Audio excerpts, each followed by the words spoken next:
trauma can manifest itself in various ways. So a person may have experienced some life event, and it can even be events that may have happened many, many years ago.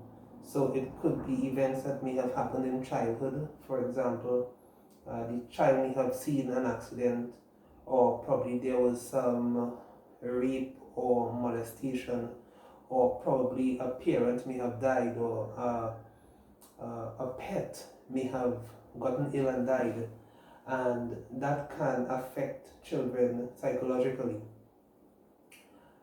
Because of not being able to process some of those challenging situations that they may have experienced, they internalize it. Those experiences manifest themselves in trauma.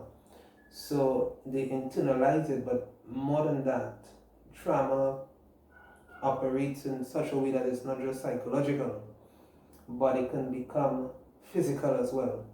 So it may be that they start experiencing physical symptoms, either the cold sweat or the shake, or they may have a overproduction of adrenaline to a response that may not even be there anymore.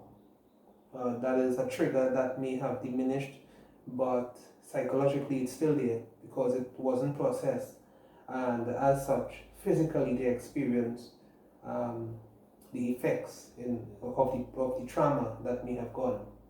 Now, of course, there are traumatic experiences that can be very complex.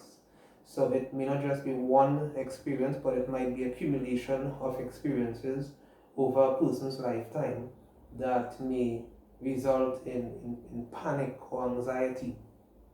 And again, the inability to cope, be it because the person may not have had exposure to counseling, or may not have had an opportunity to talk to someone. Maybe it's a religious leader or someone who they trust, or maybe it's someone that they feel comfortable with.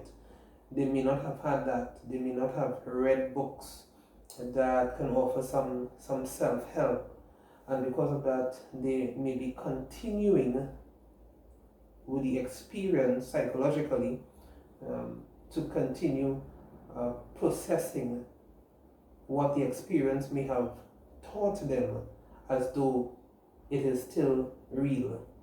So they may be experiencing a number of challenging physical and mental experiences: cold sweating, nightmares, belly pains, racing heart beats, and so forth. So what is of interest to note is that sometimes persons say, get over it, forget it, it happened in the past. But psychological experiences, when it is burnt onto the memory, it is not just about forget it, it happened in the past and you can just move on. Some persons are able to have some level of resilience and they appear to move on. Other persons, they appear to move on, but they simply bottle it up inside. And the unfortunate thing about that is when a situation does arise that either mirrors the experience that they will have had in the first place that caused the trauma, their reaction is very similar.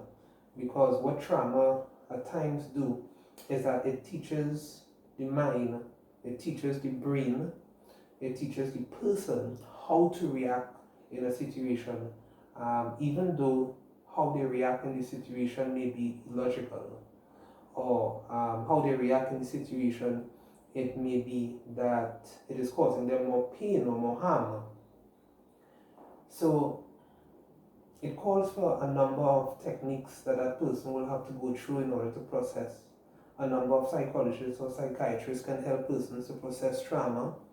In some cases, medication may be necessary, depending on the anxiety that the person might be experiencing, or the depression that may result as a result, or come about as a result of the traumatic experience.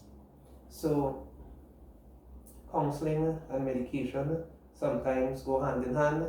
At times the person may just need therapy, cognitive behavioral therapy, play therapy, or another kind of therapeutic procedure that may be best fit for the reactions that they have towards the, or as a result of the traumatizing experience they may have had in the past, and that still plays itself in their present life, that is affecting their work, affecting their school, affecting relationships.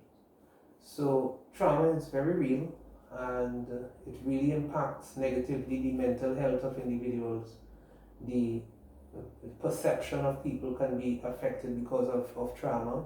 Relationships can be affected because of trauma. Persons sometimes become very internalizing and not willing to share their experiences with others to let persons know how they feel, because they may be fearful that either a person is out to hurt them, or if they share their experience, they may be so vulnerable that they will now experience the same feeling that they may have had when they were experiencing what would have contributed to the trauma or the effects of the trauma that they are feeling right now. So I will advise anyone who may have had an experience, be it an accident, probably it's a failed relationship, maybe it was a teacher who may have talked down to them, or it may have been a parent-child relationship that was not of the best.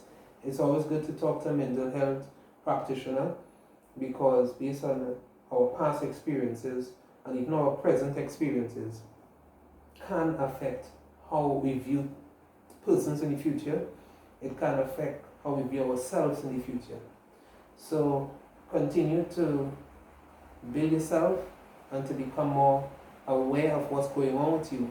And a good way to do that is to talk to a mental health professional. So all the best and take care.